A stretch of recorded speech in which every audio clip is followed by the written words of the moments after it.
Welcome to Mark My Words, a podcast that not only aims to inspire and teach the listener about entrepreneurship, it also aims to give my guests an opportunity to talk about their unique journey in entrepreneurship and life. So join me and my guests as we meet at the crossroads on Mark My Words.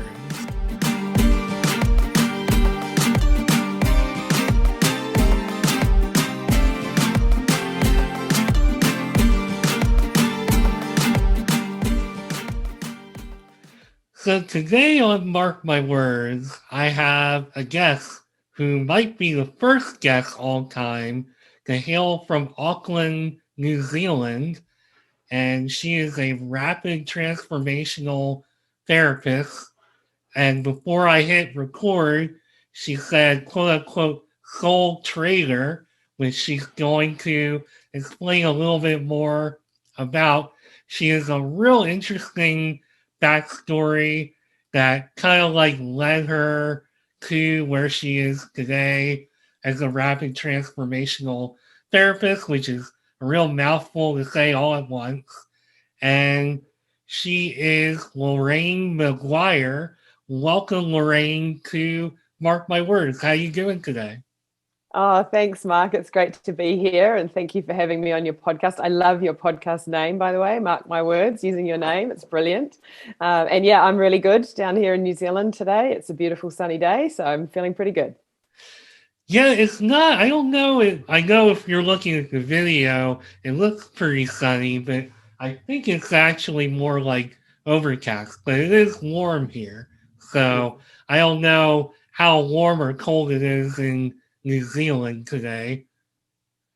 Yeah, it's warm. So we're still at the tail end of our summer.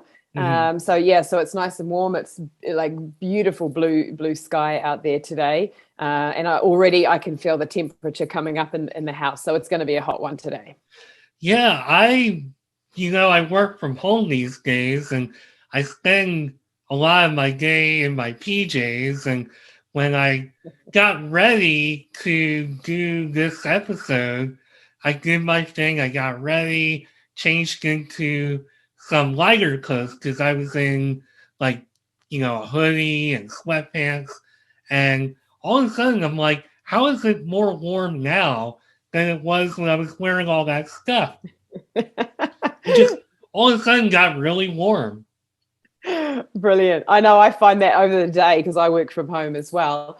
And it just gets hotter through the day. I've got a system in my house called HRV. It's a ventilation system. And it tells me sometimes it's like up at 44 degrees in the roof space and like 30 degrees in the house. And you're like, how do you cool that down? It's, it gets hotter as the day goes on. Yeah, no, it's definitely hit that point here where there's like a fine line. It's cold in the morning, sometimes even a little unbearable, and then all of a sudden it just changes over. And if you're really focused, like I was earlier, you don't even notice it until you actually start moving around. So, Yeah. putting all that aside, now that we have our weather forecast here in the middle of March, let's talk about you and why you're here today, other than the weather. And that is to talk about your life, your journey, your crossroads, etc., etc. And I've kind of gotten into a habit of starting things off like a real conversation by just asking, you are where you are today as a rapid transformational, I was a specialist therapist. Yeah. And boy, that's a mouthful. You'll have to explain how you go about telling people what exactly you do, because that's such a Yeah, long name. But it is. I usually start off by asking because I have a real curiosity about what you might have been dreaming about doing when you were younger, and if you went to college, like what did you decide to like major in? Like what were you thinking back in Lorraine's younger years? That's actually a hilarious question, Mark, because I wasn't thinking. That's the thing. So, like I left high school, which was, at the age of 17, which is before we go to university. And to be honest, I had no idea what I wanted to do. I was quite good at like maths and accounting at that time, but I'd started drinking. And I know now, I didn't know it then, but I'd started drinking and already was alcoholically drinking from, a very early age. So 16, 17, my grades had started to go down. I just really was interested in partying and having fun, to be honest. And so actually my mum suggested teachers training college because she had remembered when I was about 11, I had a really good teacher. And I came home from school one day saying, when I'm older, I'm going to be a teacher, just like Mrs. whatever her name was, Mrs. Compton. Oh, I remembered Mrs. Compton. And so Mum said, Teachers Training College has got late applications. So I just went, okay then, because honestly, I had no idea. I didn't know what I wanted to do. The thought of university actually terrified me because my grades had gone down and because my drinking had gone up. And I just didn't really believe in myself and my abilities to achieve anything. So I went to Teachers Training College, basically, just because my mum suggested it. And I did okay, I think, for the first year. And then the second year, the partying kind of took over. And over here, we had a student loan scheme. So I would just draw down on this loan scheme. And the loan was getting bigger and bigger, but I was drawing down to party and hanging out with friends when I should have been studying. And basically, I started to fail. So I was like, that's it, I don't want to do this. And I really... Thinking back, if I'd gone to be a teacher, I probably should have been like a maths teacher or an accounting teacher, something that I was good at. But I went to be a primary school teacher, which meant you had to know art. I couldn't even draw a stick figure. You had to, do guitar and music. And I was like, I couldn't even get my hand around the guitar. My hands were so little, I couldn't get my hands around the guitar. And so I really struggled with the differing, areas of primary teaching and having to know a bit about everything and teach everything. And so after a couple of years, I deferred for a year and I said, I'm going to go and get a job, but I did it properly so that I could go back if I wanted to. And then my auntie suggested there was jobs in her bank. So I went and got a job in the bank so my mum suggested Teachers Training College. Okay, off I went. My auntie suggested the bank. Off I went. I didn't really think, what did I want to do? What was I good at? I didn't really know those things about myself. So I did about a year and a half in the bank, I think. I did really well, actually. I got promoted a few times. And then I moved to the UK. So I decided to do what's called in Alcoholics Anonymous a geographical. So basically I was running away from myself and my drinking because as I got into the bank, I got more money, you see. And after a year of being in the bank, the university wrote to me to say, your deferment's up for a year, come back. And I was earning more money in the bank than I would have as a teacher. So why would I go back to teaching? And so I basically was in the bank and then I was earning the money, which meant I could spend more on partying. And, I was doing embarrassing things in my drinking. I felt a lot of shame. And so I thought, right, I'm going to go to the UK. So a lot of New Zealanders, they do the big OE, the big overseas experience. And for most people, they get 2 years. They've got a 2-year visa, but I've got a British passport. So I actually ended up being over there 7 years. But so I went there and then I ended up in London and my friend said, there's jobs going at the council. And so again, mum suggested this, my auntie suggested that, my friend suggested this. And I just ended up, I didn't really have any ambition or drive, I was really good in every job that I did. I know that now. I didn't know that back then. I had a very high level of imposter syndrome. Do you know about imposter syndrome? Yes. Yeah. So I didn't believe that I was good enough and that, and when I got promoted, I was like, oh my God, how have they promoted me?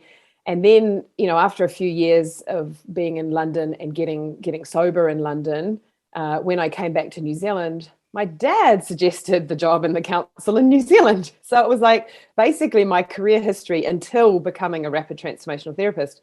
Basically, it was just somebody suggesting, hey, there's a job over here you might be good at, or hey, I've seen this, or there was a big restructure. So there was certain times in my careers that they restructured the whole council system in New Zealand and I ended up in a transport organisation. So I went from working on natural green, protect these beautiful rainforest area, to buses and trains, and like, what? I don't know anything about this. So then again, that would tie into the fear. But actually, I did really well in that job, and I progressed up, and I ended up managing a team of 7 people, and leading a really big project. But the whole time, I had so much fear and anxiety. I had panic attacks. Like, there was so much of like, I don't know what I'm doing. And yeah, I just kind of fell into that job because the company had restructured, and that's the job that I you had to go fight for jobs, basically. And I actually advanced really good in that, and that was doing communications and public engagement. So that was where I was at when I came across rapid transformational therapy. So and this is the first career job, whatever you want to call it, that I've done, that I chose, or chose me in a way, because when I came across it, I just knew that this was what I was supposed to do. I knew that this was, like, in my gut, everything was saying, do this, do this, do this. And so, yeah, and I know it is a mouthful. I tend to shorten it to transformational therapist, or even just hypnotherapist sometimes, depending on the audience that I'm talking to, because yes, it is a mouthful. But yeah, that's kind of like a real brief synopsis of my past. Of I did counsel, banking, communications. So my history was not therapy, but this is where I've ended up. Well, first of all, I think, you mentioned that you worked in banking.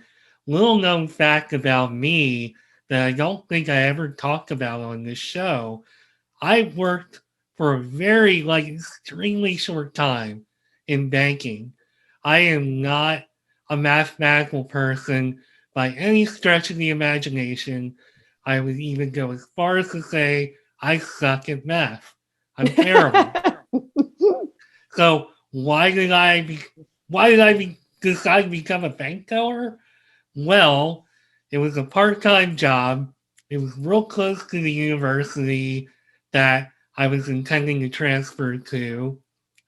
And I thought, if the university didn't work out, because I went to college for a few years, I dropped out, kind of worked my way back into it, and then I had a college that I really wanted to go to.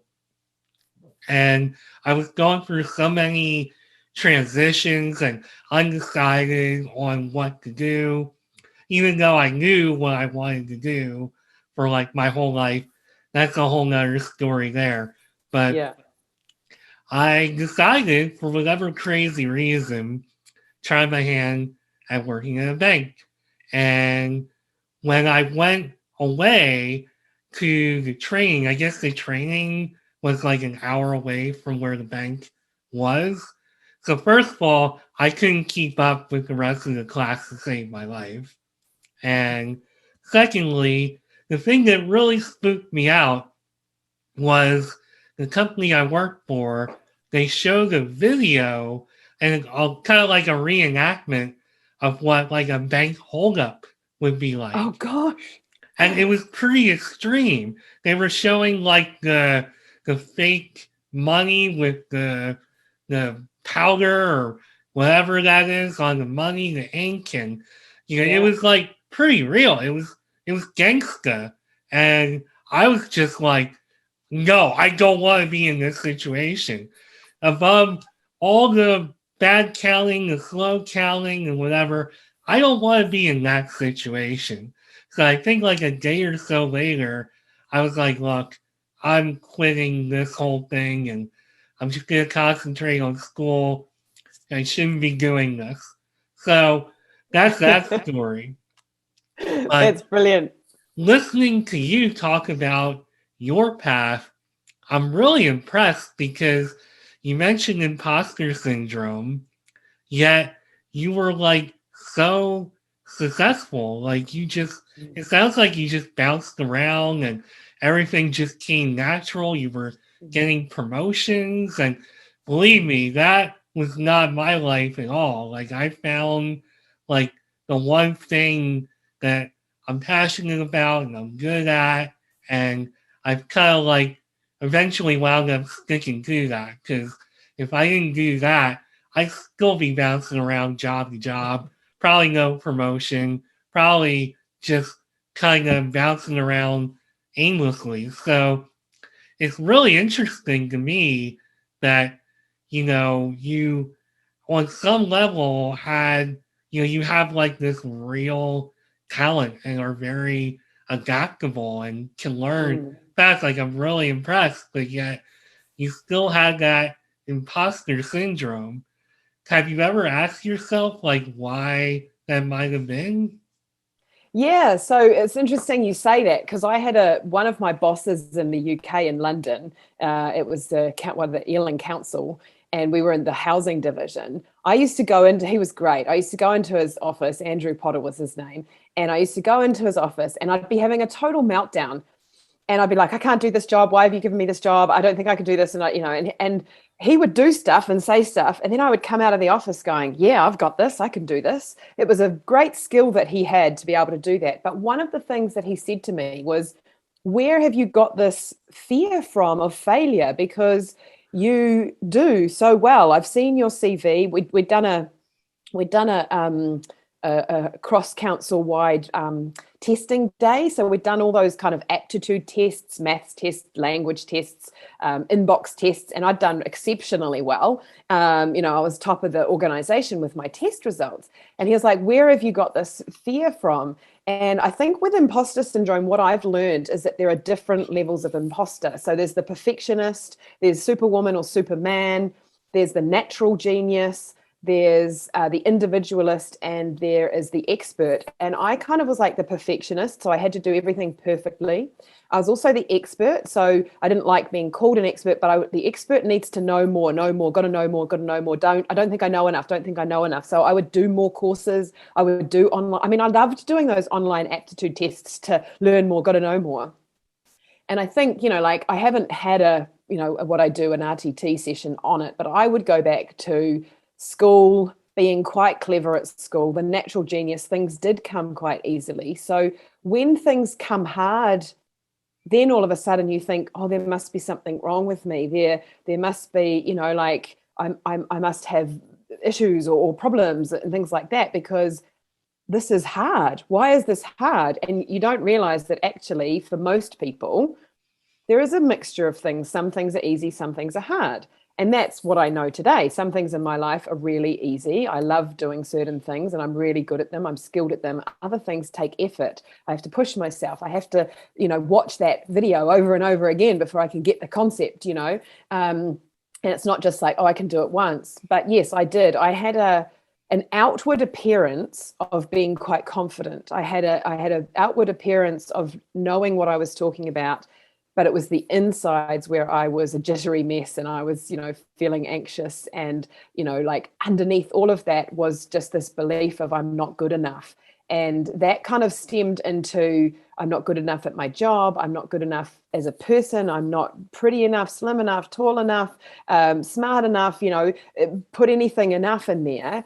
And I didn't know that. So I was just pushing for perfection. I was just got to be a good student, got to be a good worker. Got to kind of prove, superwoman one of the imposter seat. We have to prove ourselves and we get validation from our work.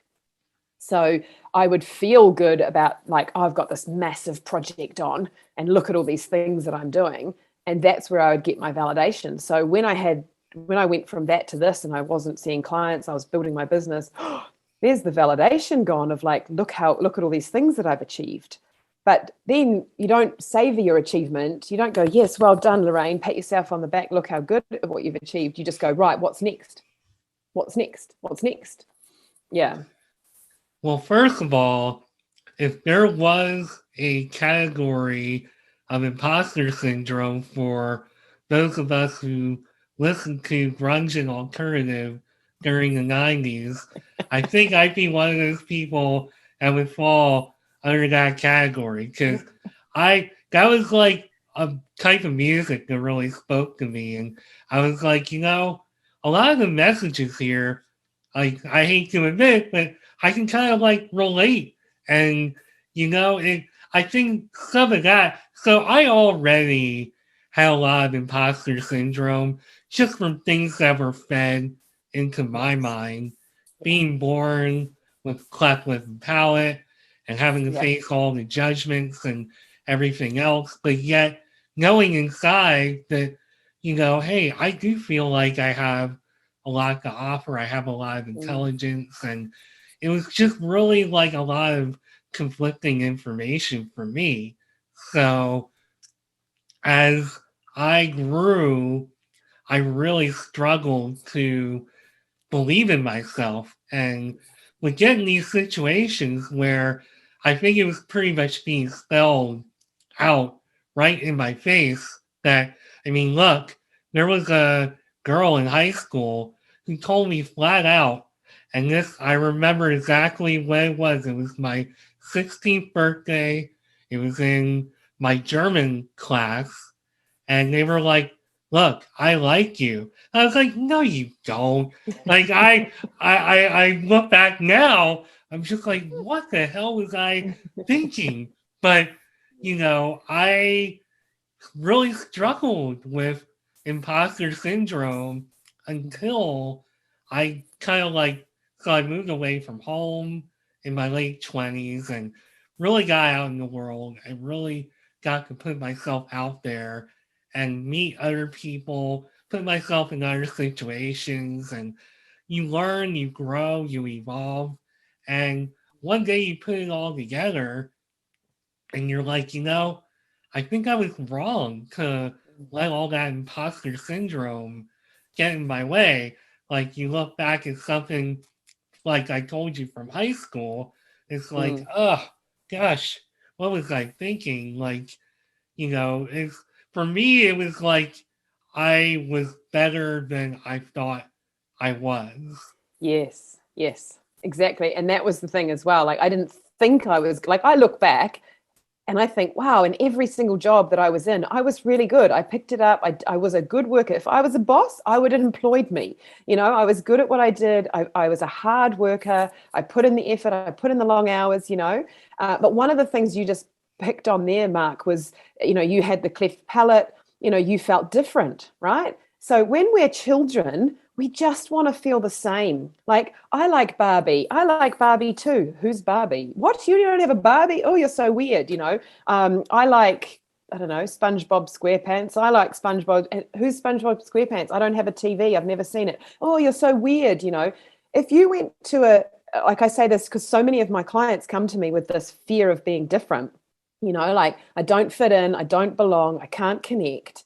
And it can be something like yourself, cleft palate. It can be just wearing glasses. I mean, you've got glasses on. I used to wear glasses. I wear them for reading now. I had a plate in my teeth. So you have all these different things. If you sat a group of people down and said, what made you feel different at school, or when you were growing up, you'd have, I was the ginger one, I was the black kid in a white school, I was the girl in the boys sports team, I had glasses, I had a cleft palate, I was skinny, I was fat, I was tall, I was short. All of us start to compare ourselves when we get to school a lot of the time, and we start to think, oh, I'm not good enough because of X, Y, and Z.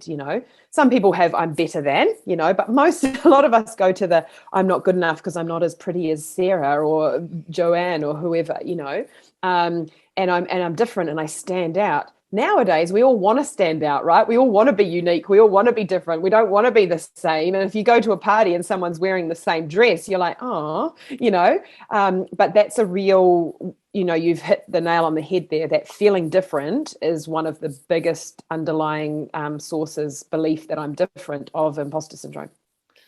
And that's one way in which the world has evolved that I'm glad that it has gone in that direction Mm, because growing up, it was just, I was so different and just had it in my mind that, you're different, you're different, you're different. So I kind of learned to just embrace that and mm, march to being my own drum. And nice. it really helped to shape who I am today. And I'm really glad that I took on that mindset because I think that kind of thing is embraced, as you put it, a lot more today. And hopefully it will continue to be embraced and somehow we won't go the opposite direction, but maybe by then I'll be retired. So I guess the job at that point will be a little bit different for me.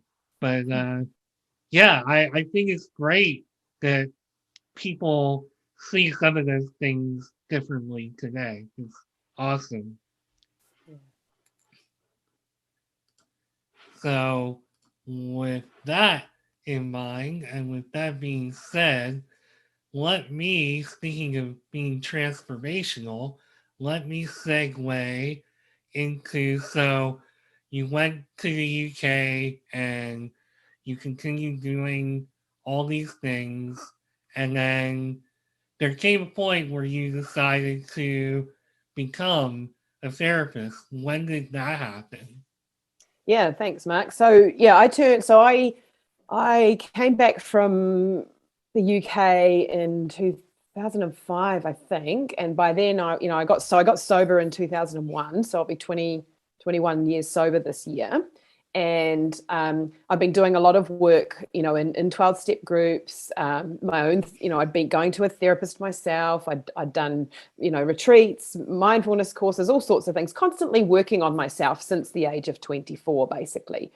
But turned 40 and I was drink free, drug free, smoke free, but I was back in the sugar. So I was back in overeating and I was looking for a solution to the overeating.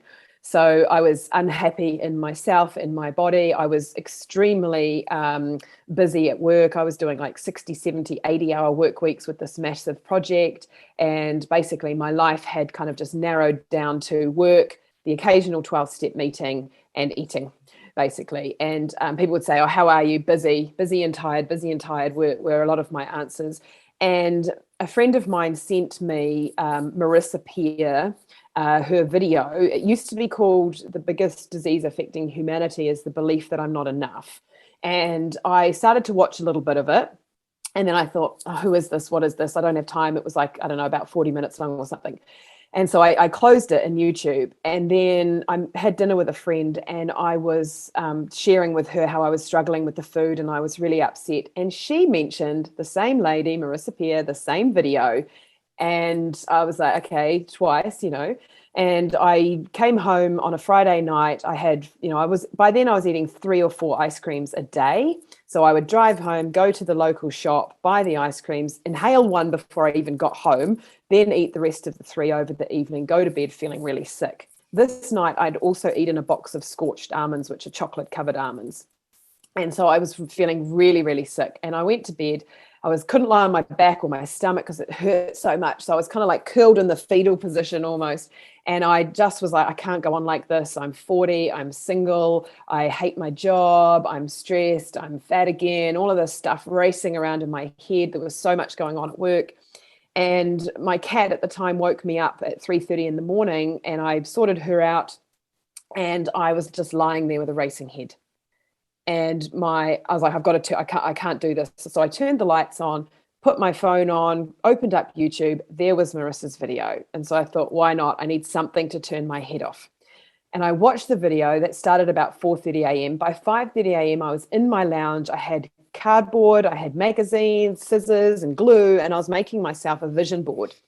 I had a light bulb moment that, oh my God, I don't believe that I'm enough, And so I sat there and I literally binge watched her videos. And I consciously ate my last big hokey ice cream at 5:30 a.m. in the morning. And I haven't had one since. And that was before I even had any of the therapy.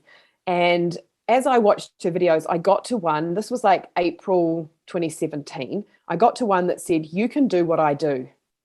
And Mark, that's when I knew in my core of my being that this is what I was meant to do.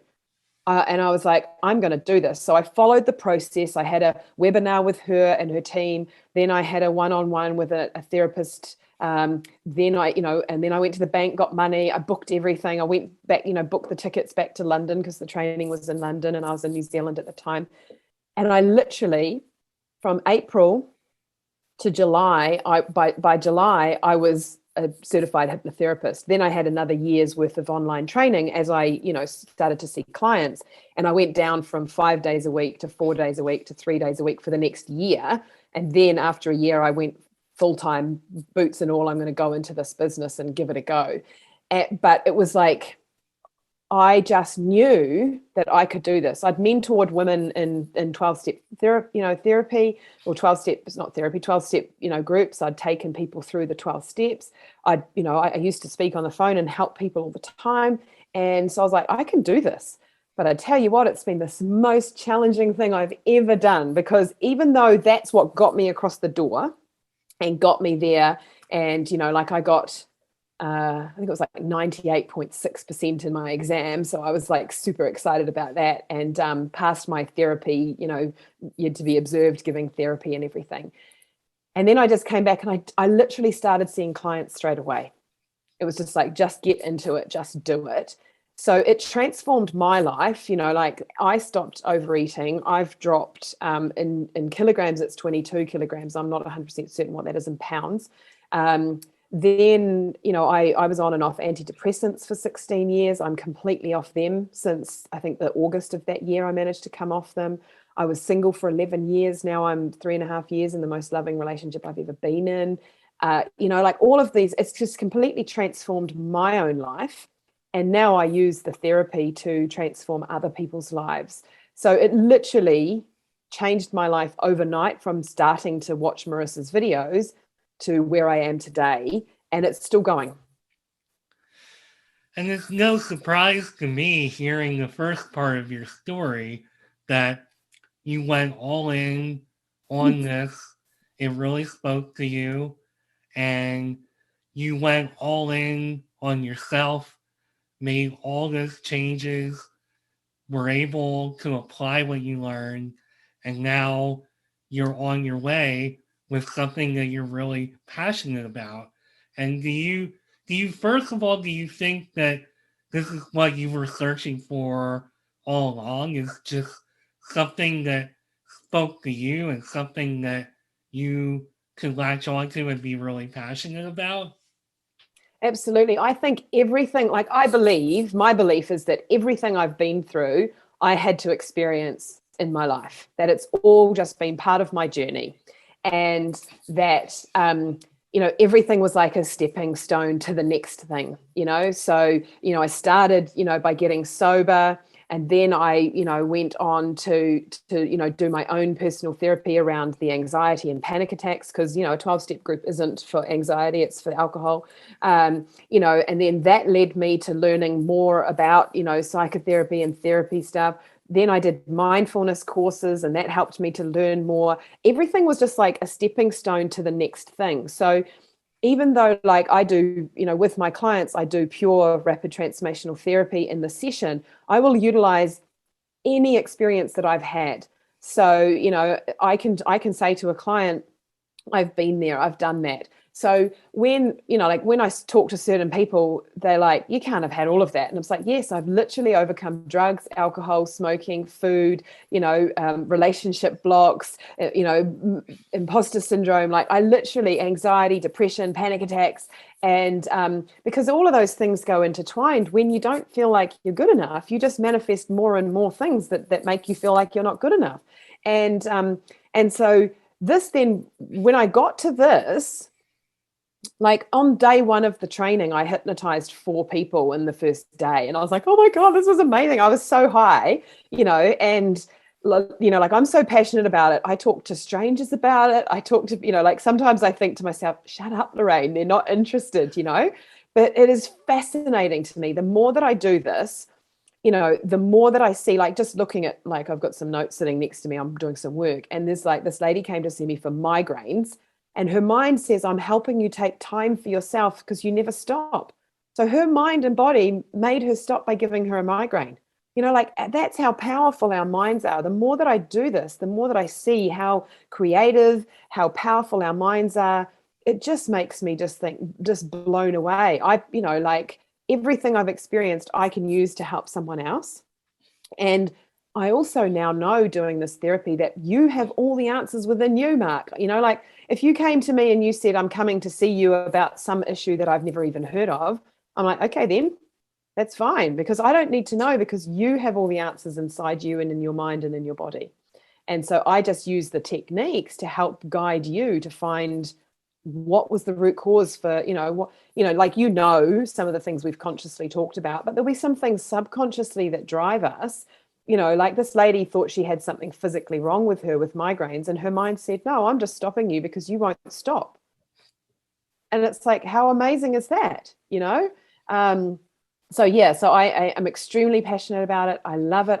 I get really excited when I'm working with clients and I find the root cause with them of something, and I'm like, could you see how your mind did that and that, and I learned this, created this. And so yeah, I definitely believe that whether I was purposely looking for this or whether it found me, it's definitely the best fit. And I see a big difference in the way you talk about all of this compared to the past. Because you're like, yeah, I did this and I did this. But when it comes to your therapy, like your face just lights up. I mean, it's a total difference. And one thing I do want to talk about, and I've had a few hypnotherapists on this show in the past, and I Yep. always like talking about the fact that when you're talking about hypnotherapy, it's not like what you see on a TV show when somebody holds something up and says, you're getting sleepy.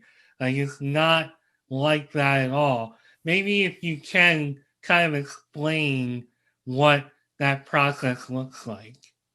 Sure, Marc. So, yeah, so hypnosis is just a relaxed state of awareness where we can talk between the conscious and the subconscious. So, we can access the subconscious memories, the thoughts, the beliefs that have been created. So, I like to say to clients and people that are interested, like that have seen those things, because I get a lot of people saying, you're not going to make me cluck like a chicken or bark like a dog, are you? And, like I always say, not unless you want me to. But the truth is, I don't actually know how to do that. I haven't been trained in how to do hypnosis to make you cluck like a chicken, although I have chickens and I love chickens. So, like it's just a really relaxed state of awareness. We all go into hypnosis. So if you've ever driven down the road and all of a sudden you've got a little way down the road and you're like, oh, how did I get here?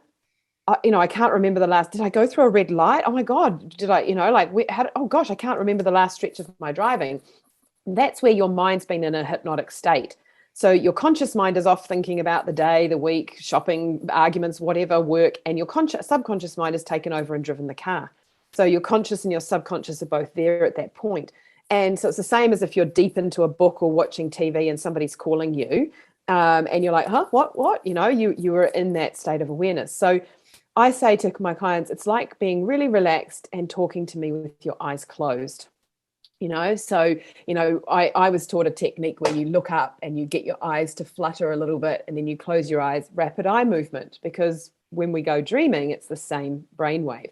And so you interact with me the whole time in a session, like you're aware. I can't make you do or say anything you don't want to do. So even with clients, when I might give them words, like if I get them to say, they go to a scene and somebody's hurt them, and I get them to say to that person, hey, Marc, you really hurt me. And they don't know what to say, or they get stuck. I might, help them with giving them some words to start off. If they don't like the words that I've given them, they will change the words. Like if I said a swear word and they didn't swear, they wouldn't swear. So hypnosis is just a place where you're really relaxed. We can access those subconscious memories and we can upgrade them. So, I'm really light in trance. I wriggle around, like I get comfortable, I move my body. Some people feel really heavy, like their heads are down and they're like, oh my God, I can't lift my arms. And it still works because it really is just a place where we can access the information that we can't actually access consciously. And that kind of taps into something really important that you said earlier, which is that we all actually have the answers within us. And Not that I think I have all the answers, but one answer that I do have is kind of what you're alluding to. And it's something I've learned as I've gotten older is that a lot of answers that I need for how I feel about certain situations and how I feel about myself, even if I'm feeling conflicted and don't know for sure the answer, I do know that the answer is from within. And Yeah. I think that's a really important thing to learn in Yeah. life. Yeah. And there's a really good thing I it wasn't learnt in the therapy that I do, but it just came to mind. So I'm going to share it. So when you're conflicted and you're like, should I go left or should I go right? You know, if you've got two different things to choose from, if you flip a coin and you say, you know, heads is left, tails is right, and you get right, and you're like, oh, I don't want to go right. There's your answer. Because then you're disappointed. Actually, you know, or you're like, yes, gets the answer I wanted. Then you kind of know. It's like you know, like when I've got somebody in hypnosis, I don't necessarily know if somebody's coming to me for alcohol. I don't necessarily know whether they should be go completely sober and not drink, or whether they should drink 1 to 2 drinks a week, or whether 3 to 4 drinks a week, or whatever. I can have some recommendations based on my own experience, my training, the questionnaire that they fill out. Same with weight loss. I don't know what weight you should be, what weight someone should be if they're coming to me for weight loss. But under hypnosis, I can say I'm the part of Marc that knows whether he should be sober or whether he should have 1 or 2 drinks a week, or whether he should be X weight or X weight. And that information comes from you, you know? And so then when I then do a personalized hypnotic recording for my clients to listen to, I'm then putting into the recording what the client wants. So I'm not saying, oh, I think you should, weigh 100 pounds. I don't know what 100 pounds is, if that's but like 200 pounds, 150 pounds. Like, I'm trying to use the techniques that I've got for you to access the information that you have within you. I know what's good for me, what's not good for me. I know what I can eat and what I can't eat.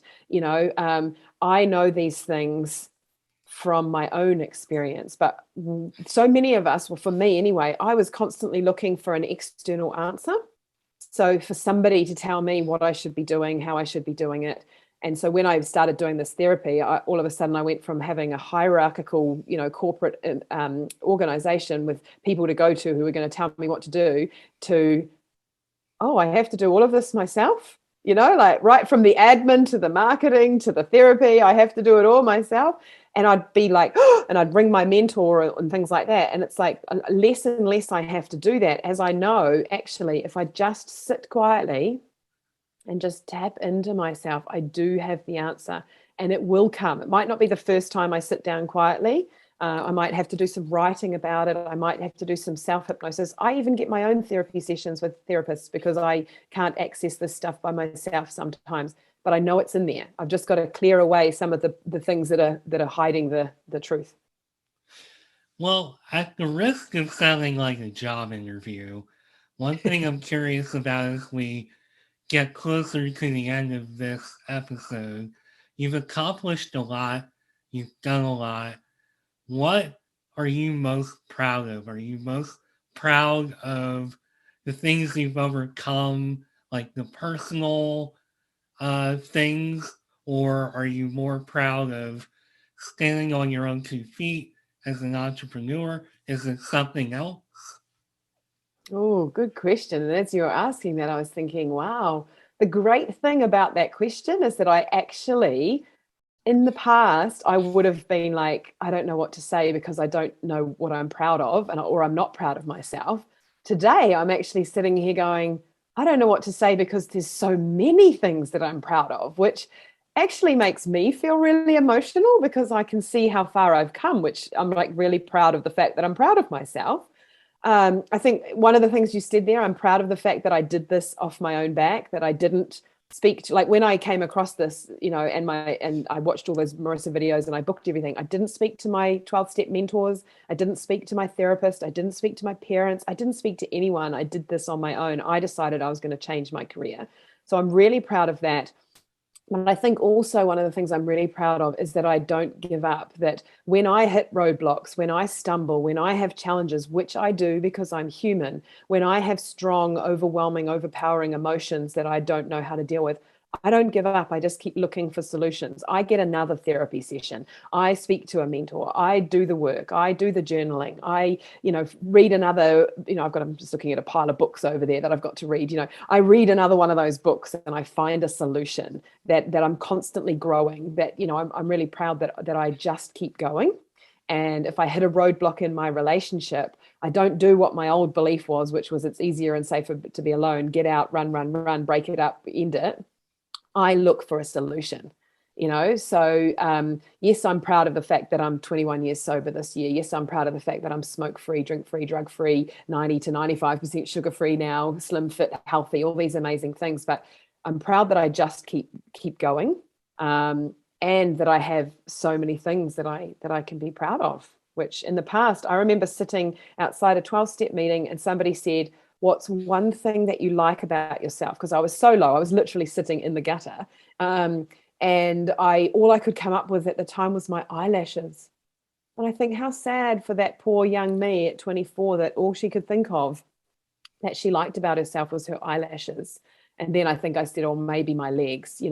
But from then it's grown, and I've got a list of things that I like and love about myself. Some that are really quirky, like singing to my chickens and putting those on Facebook. I don't care. I never would have done that stuff before, but I sing to my chickens. I love my chickens. I've got them all chicken funny names, and I bounce on trampolines, like all these things that I do now that I'm just embracing me. And it's amazing what a little bit of work and a little bit of self belief, it's amazing where it can take you. And as you were talking about the difference between the younger you versus the you of today, it really makes me think of what a difference in my own life. And I had all these dreams and all these things that I wanted to do, but I was like, who would want to listen to me, or who would, excuse me, too much soda here while I'm talking to you here. I can hypnotize that out of you, Marc. And I actually should take you up on that.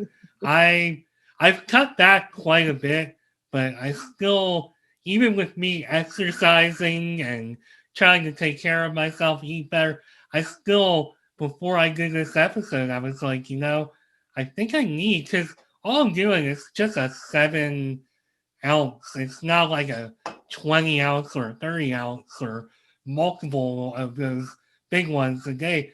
Just needed a little one. Like, I'm feeling mentally bogged down. I want to give Lorraine my best. So I picked up a 7 ounce Coke. I should have you hypnotize that out of me. And now I feel like I have been hypnotized out of what I was saying. I know. Sorry, I distracted you. No, it was a good point. But I think what I was trying to say is when I think about the younger version of myself, That's right. and I see where I'm at today, and I remember all those nights of putting on the headphones, listening to music, dreaming about life, and dreaming about doing this or doing a lot of the things I'm doing now. It was just like, I don't even know if that's possible. I don't even know if I can do that. But if you just have that self talk and listen to yourself, as you've kind of alluded to through this whole episode, the answers are there. You can dig it all out, and you can be that best version of you. And I think you were an amazing person to have on this show for not only people aspiring to be an entrepreneur, but hopefully anybody who just wants to up their game in life and wants to become a better version of themselves. Great for even somebody like me to hear the words coming from you. You've overcome so much, and I mean, that's inspirational. And it's one of the many reasons I do this show. So, Nice. with all that being said, let's get into the part where you tell everybody how they can find you and how they can work with you. Yeah, awesome. Thanks, Mark. So LorraineMaguire.com is my website, and Lorraine Maguire Therapy on Facebook and Instagram. Basically, those are I'm not hugely on social media, but those are the places that you can find me. And one of the things that I wanted to just touch on in regards to working with me, it's like, I believe that if you've got something in your life that you don't want in your life, hypnotherapy, RTT can help free you of that. If there's something that you do want, but you just can't seem to get there, hypnotherapy, RTT can help you with that. I believe that the mind is like a computer, and even like the Coke, you've got a drinking Coke program. If we use that as an example, we've got programs of how to make the bed, how to do the dishes, personal hygiene. We're just like little computers, acting out our little programs, if you want to think of it at a basic level. And so I used to have a program where I didn't make the bed every day, just because when I was younger, my mind believed that making the bed was painful. So I said to myself, when I'm old enough, I'm never going to make the bed. Right. And so then I left home and I never made the bed. Now I make the bed regularly. I've retrained myself to do that. But weight, if I'm overweight, it's just a program. If I'm, drinking too much Coke, it's just a program. If I've got migraines, it can be a program. Things can be interlinked with hormones, but the mind and the body are so connected that if I think to myself, oh, I'm just so tired, I really just want a day off, I'm really tired, boom, I wake up the next day sick or something, because my mind's like, oh, she needs a day off. There you go. I gave you a day off. So working with me, I offer everyone a free 20-minute Zoom or phone call consultation, so people can chat to me about what I do and how I can help them in their own personal issue. And then if they decide to book a session, sessions are about an hour and a half to 2 hours long. And everyone gets their own personalized hypnotic recording, personal to them. So, like, I love what I do. I can help with multiple issues because of my own past experience, but also because of what I said. What's inside you. I can just help you tap in to find that computer program. Like, why don't we, we update the software on our phones, we update the software and our apps on our laptops, even a watch. I don't have my watch on today, but my swimming watch gets updated with software. Why wouldn't I update the software of my mind? Change the software, change the program, and then everything else changes. So yeah, love to work with anyone who was interested. Update the software in my mind. I couldn't have said it better. That is amazing. That's like the phrase of the week, I think. Update the software in my mind. Yeah. Which I certainly try to do as much as I can. One note I want to say about your social media is your Instagram is really, really nice. And I encourage people to not only reach out to Lorraine, but also to follow your Instagram. You have a great little Instagram going. I'm like, no, that really needs to be mentioned because I do my homework on my guests, and that was something that I'm like, if I'm at least gonna give that a mention. So, Oh, thanks, Mark. but I think that with all that being said, Lorraine, thank you very much for taking time out of your day. You have a whole day ahead of you now I do, because yes. it's only like 10 a.m. there, whereas it's like 5 o'clock and I gotta get ready to make dinner here. So, with all that being said, Lorraine Maguire, thank you very much for being on Mark My Words. Had a blast. I'm really inspired by your story and your transformation, and I wish you nothing but the best moving forward. I know that you will have nothing but the best. One quick question, speaking of the future, what is next for you? Is there more on the way? Are you thinking about doing something else entrepreneurial, or is it just building upon what you're doing? Yeah, so I mean, I love being interviewed on podcasts like yourself. So thank you, Marc, for having me as a guest, number one. And I've got another podcast interview this evening. I love to talk. One of the things that I've learned about myself is that I love to talk. Sometimes I talk too much for people. That's okay. I'm a work in progress.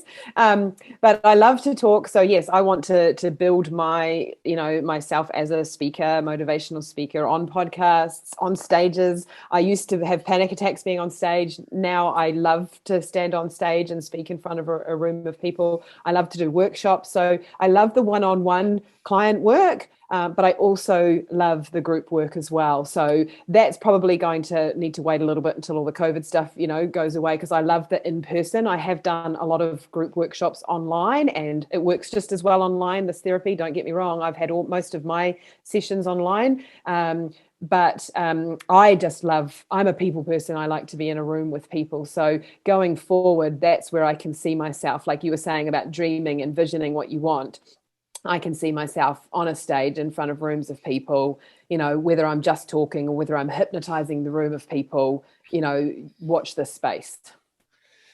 Yeah, and when you said all that and you talked about speaking in front of people and you said dreaming, it's almost like you already knew that was something that I dreamed about doing myself. And that's something that I myself hope that I do someday, is speak in front of people other than doing a podcast, which I obviously love doing a podcast, and I hope I do it for like 30 more years. But I would love to get out there myself and speak. And that's one of the motivations for me doing all of this. So, as somebody who likes to speak to another person who likes to speak, you can come back here anytime.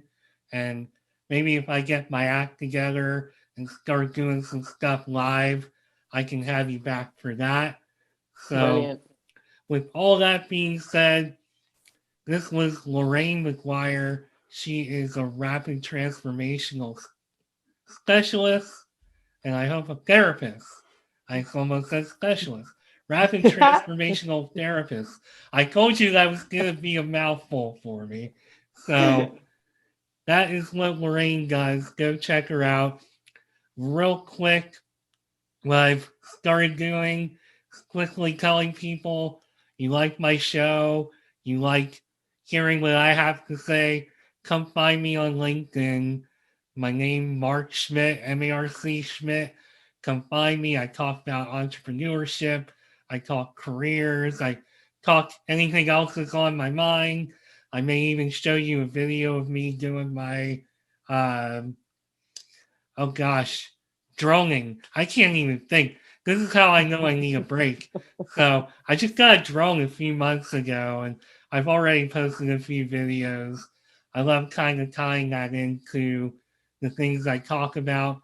You can find me also on Instagram at Mark My Word 6. Also just come find me at Nimrod79.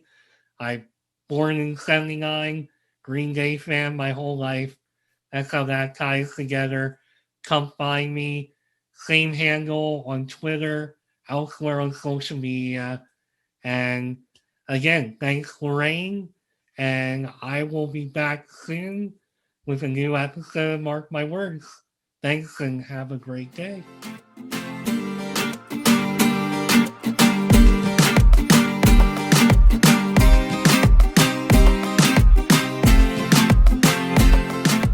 Thanks again for taking time out of your busy day to listen to Mark My Words. If you would like to connect with me beyond the show, you can find me on LinkedIn at Marc Schmidt, where I will be talking about entrepreneurship, careers, and anything else that is on my mind. You can also connect with me on Twitter and Instagram at Nimrod1979 and Nimrod79 respectively. This podcast also has a page on Instagram at Mark My Words. And finally, if you want to leave me a voicemail or check out what I'm up to with the podcast, come find me at podpage.com/Mark my-words. Thanks again for listening, and I'll be back with a new episode soon. Bye for now.